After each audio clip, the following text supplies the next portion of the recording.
자, 그럼 데이터 사이언티스트의 일상의 사례로서 공법 관련 여론조사라고 되어 있지만 사실은 이건 국민투표입니다. 그러니까 세종대왕의 국민투표 자료를 분석하는 거 한번 해보도록 하겠습니다.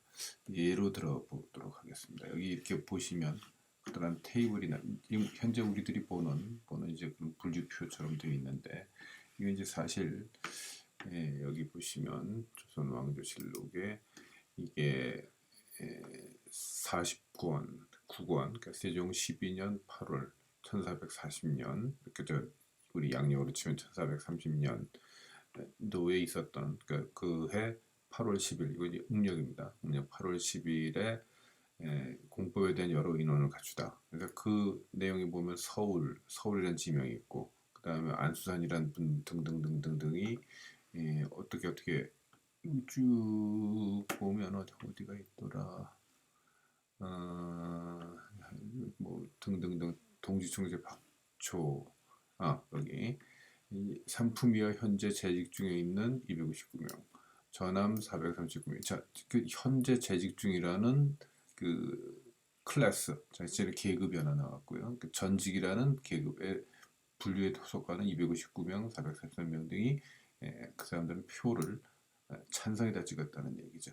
그래서 이런 자료들을 보시다시피 끝도 없습니다. 끝이 없이 나오는 무려 이제 나중에 결론해 보시면은 여기 끝에 무릇 가하다는 자는 찬성한 자의 집계는 98,571명, 불가하다는 자는 74,149명이라는 집계까지가 여기 쭉 포함되어 있는 내용들입니다. 여기 있는 내용을 방금 말씀드렸던 이 분류 기준에 따라서 자 직급이 뭐더라 하는 거, 그다음에 그들이 어디 요거 이제 서울입니다. 서울이고 유사라는 것은 이제 고려말 고려가 망하고 나서 거기 여전히 뒤에 남아 있는 사람들. 뭐 여기 인원은 뭐 많지는 않습니다만, 그다음에 경기 평안 이런 지리적 위치 어디에 있느냐 지역이. 그다음에 보시다시피 요 이제 중신들이죠. 중신들. 그다음에 수령급들.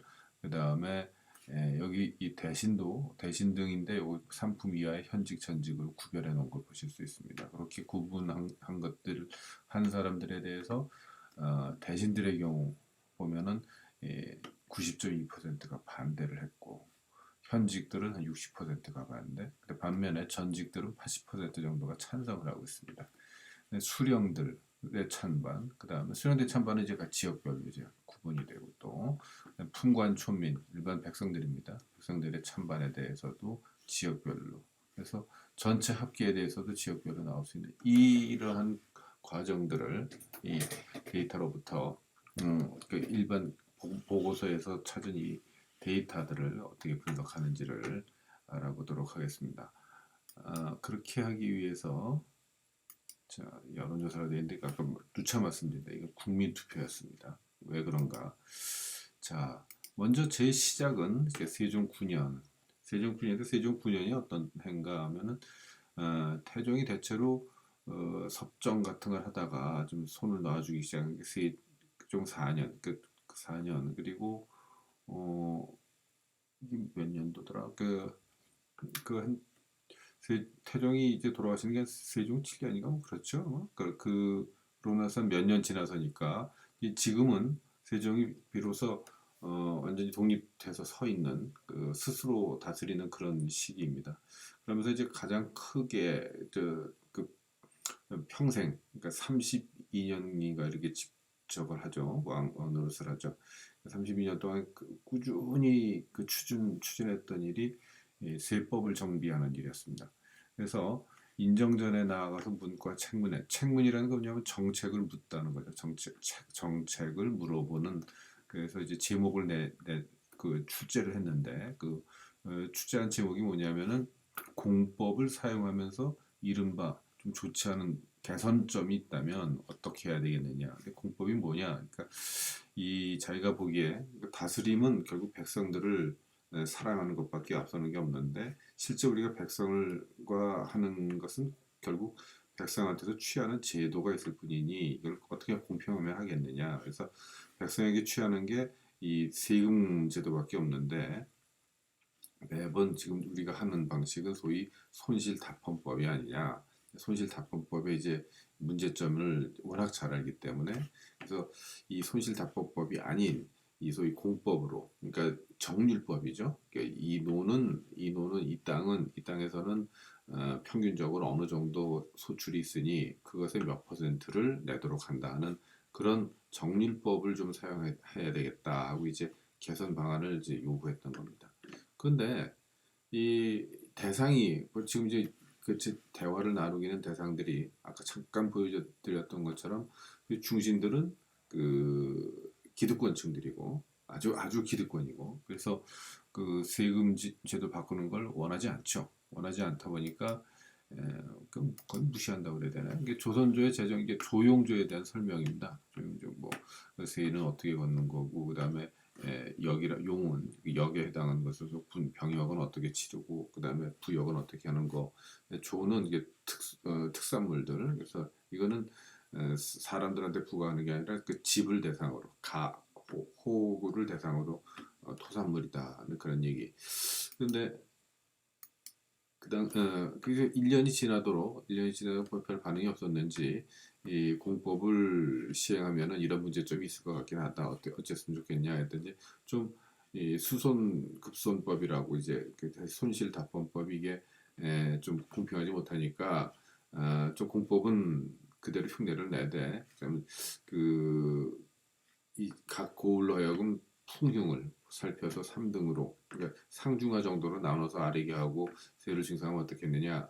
원래는 그 정률제지만 그 공법의 취지는 살리되 좀 분류를 좀 하면 어떻겠느냐. 등급을 나누면 어떻겠느냐. 여러분들 이 세종대왕의 치세 기간을 좀 살펴보면은 매우 치밀합니다. 풍흉 이건 하늘의 일이죠. 그 하늘의 일을 농사 관련지어서 보면은 이 강수량을 얘기할 수 있습니다. 강수량을 보고서 이 풍용을 따지니까 필요한 게 뭐겠습니까? 치국이죠. 치국이. 그다음에 땅에 대한 문제. 그 측정을 어떻게 하는 게 이거 좀 비옥한 땅하고 그렇지 않은 땅 이거 측정하는 데 있어 그 뒤에 보면 나오지만 이제 손가락 길이 가지고 재는 얘기가 나옵니다. 그래서 이런 부정확한 측정법을 바꾸기 위해서 주척을 또 도입합니다. 자,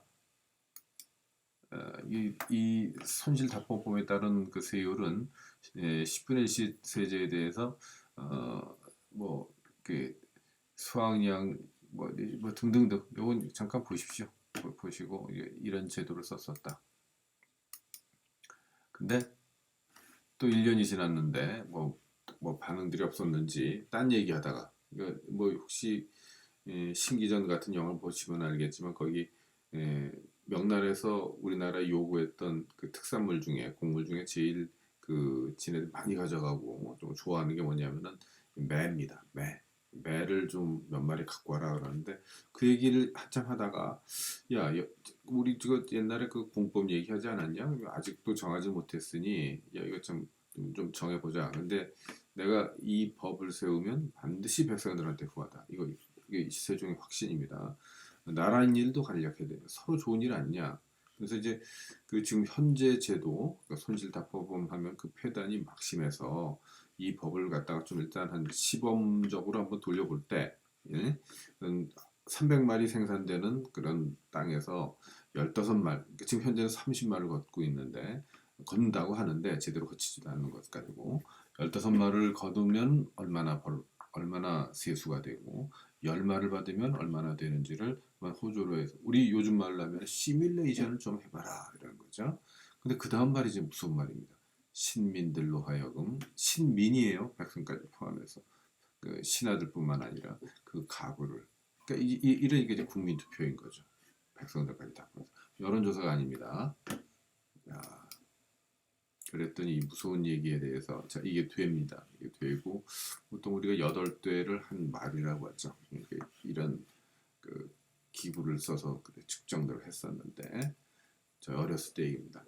그 몇 년이 더 그 다음에죠. 그 다음에 이제 세종 12년이 되니까 자, 9년, 10년, 11년, 12년 매년 이 얘기 걷어냈습니다. 그러더니 이 아마 이제 시뮬레이션 해본 모양이에요. 그래서 한 결마다 300말 생산되는 땅에서 10말만 거두면 충분하다. 그러니까 알았다. 하고서 공법에 의거하여 전답 1결마다 300마리 생산되는 땅에서 10말, 조용조의 조입니다. 첫 번째 조. 10말을 거두면 어쩌고 그랬더니 세종께서 정부 6조와 각 관사와 서울의 전직 관리입니다. 각 도의 감사 수령 품관으로부터 여염의 세민에 이르기까지 모두 그래서 국민투표다는 얘기죠. 그게 이제 3월 달인데 그럼 그 당시 도대체 이 호수와 인구 이건 어느 정도 되느냐? 1406년에 젠거에 의하면 호구 총수라는 자료에 18만 호가 기록이 되어 있고 인구는 이때 이 호의 각각 그 호당 인구가 좀 그래요, 그죠?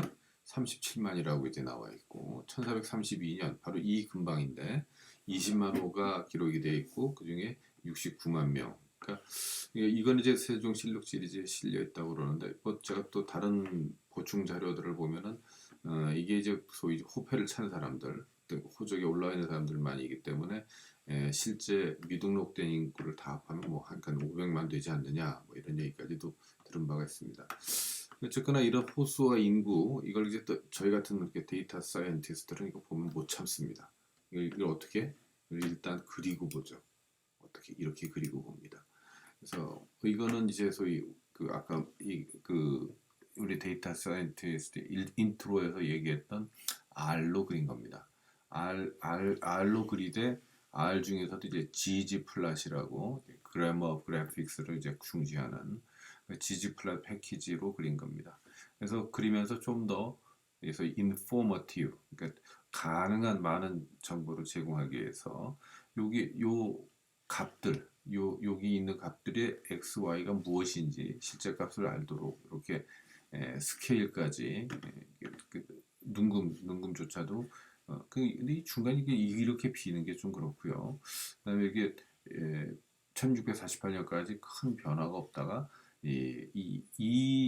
약 한 30년 사이에 이렇게 호수도 그렇고 인구도 그렇고 특히 인구가 이렇게 폭발적으로 늘어나는 것이 무엇이 원인인지 전원적은 알 수 없죠. 이 시대에 대한 배경을 그래서 도메인 논리지를 좀 알지 않으면은 왜 이렇게 큰 변화가 그리고 또 여기서 이렇게 줄어든 것들은 가끔 이렇게 한 번씩 폭폭 줄었던 일이 뭐가 원인인지 질병이었는지 뭐 그런 것들을 역사적 맥락에서 뒤져볼 필요가 있습니다. 이게 데이터 사이언스가 왜 단순히 프로그래밍, 요거 이제 그림 그리는 과정이 프로그래밍이었죠. 그리고 이제 수리적으로 보면은 이 그래프를 그 쉐입을 또 모델링 할 수 있겠지만 무엇보다도 이 데이터 사이언스로서 이 역사적 배경을 이해하는 것은 매우 중요한 과정이 되겠죠. 그래서 이 그림은 뭐 얼마든지 이렇게든 저렇게든 그릴 수 있습니다. 그러나 이 데이터가 이 분석 결과가 이 전체 맥락에서 어떤 의미를 갖는지에 대한 것은 분석이 또 별도로 필요하다. 이 그림 그리는 과정들은 이제 실습을 통해서 파악들 하시면 됩니다. 그랬더니 이제 7월에 중간 보고가 들어왔습니다. 근데 뭐 세종대왕께서는 이 백성들한테 완전히 유리한 제도라고 이제 그렇게 확신을 하고 아마 뒤에 이제 나오지만 아마 한 3분의 2 이상이 찬성할 거다 이렇게 기대를 하고 있는데 웬걸 이제 경상도 쪽 이게 풍요로운 비옥한 땅에서는 좋다는 자가 많은데 이 함길 평안 황해가 이게 더 많습니다. 개수가 각도에서는 불가하다. 그러니까 백성들 싫다면 뭐 할 수는 없는데 이게 이거 봐라 이게 좀 그렇지 않냐 하면서 이제 그 왕이 좀 이제 이 나쁜 제도를 그냥 계속하겠다는 거야. 그러니까 일종의 적폐들인데요. 이 적폐 청산하지 않겠다는 거냐? 그러면서 이제 이게 좀 불편한 심기를 좀 얘기를 합니다. 근데 7월로부터 이제 약 한 달 정도 더 지나니까 최종 결과가 나오죠. 최종 8월 10일 여러 의논. 아까 그 전체 그 긴 표를 여러분들한테도 보여드렸습니다만 이 표에서 자 서울이라는 지리적 위치가 하나 나왔고 위치 그 지위 그러니까 상품 이하 현재 재직 중이라는 병거 그다음에 몇 명이 찬성했는가 그러니까 가한 인원들 전직이라는 그 직급에 대해서 443명이라는 숫자 그래서 총계가 이제 98,657인이고 불가당한 74,000으로 약 57대 43입니다. 그럼 뭐 요즘 기준으로 보면 굉장히 압도적으로 이긴 건데도 불구하고 뭐라고 결론? 황희등의 의논에 따르라 하고 매우 그냥 그림이 그려지죠. 매우 실망한 표정이 아니었을까. 이렇게 왜 그랬을까? 저는 이제 이 데이터를 분석하면서 그러면서 훈민정음을 만든 이유가 바로 이게 아닐까. 그러니까 즉 이 소통의 문제가 아니었을까 이렇게 생각해 봅니다. 그러니까 제 나름의 생각입니다. 그럼 그 내용 중에 일부들입니다. 그 먼저 상중하, 삼중하, 천지 등급. 아까 풍요에 대한 얘기가 나왔지만 땅에 대한 것도 나눠야 된다. 기름진 땅에서는 쌀알이 지천하게 올라도 적게, 척박한 땅을 가지나면은 거름을 왕창 주고도 세금도 내기 힘들어진다. 반면에 좌이정, 황희, 맹사성, 허조 이 소위 있는 사람들이죠. 기득권층들은 전지를 다스리는데 조법보다 좋은 게 없고 공법보다 나쁜 게 없다 하면서 이제 반대를 합니다. 대놓고 반대. 그 웃기죠. 이게 가장 대왕의 신복들일 텐데 이 사람들이 반대한다는 게.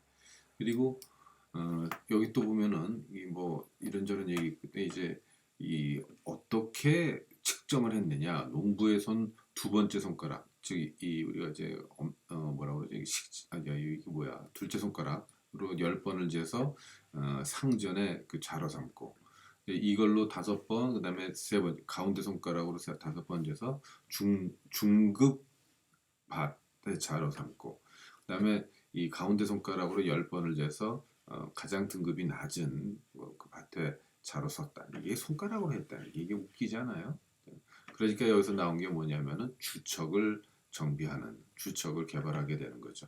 그러니까 세종대왕의 이 업적들을 이제 잘 살펴보시면 굉장히 과학적이라고들 얘기하는데 이 데이터를 우리 데이터 사이언티스트 관점에서 보면은 정교한 데이터, 그러니까 버레스티라고 그랬죠. 그러니까 버레스티에 입각한 그런 데이터들을 가 이제 기반이 된다는 걸 볼 수가 있습니다. 이게 이제 뒷부분 이제 경기도, 평안도, 그다음에 여기 충청도, 강원도 하면서 어떻게 확 집계를 하는 그래서 전라도에서 수령 42명, 그다음에 풍관 촌민 29,000명 모두 가하다고. 아까 뒤에 일부분 나왔던 것은 반대자들은 거의 안 됩니다. 이게 이제 문제인 거예요. 그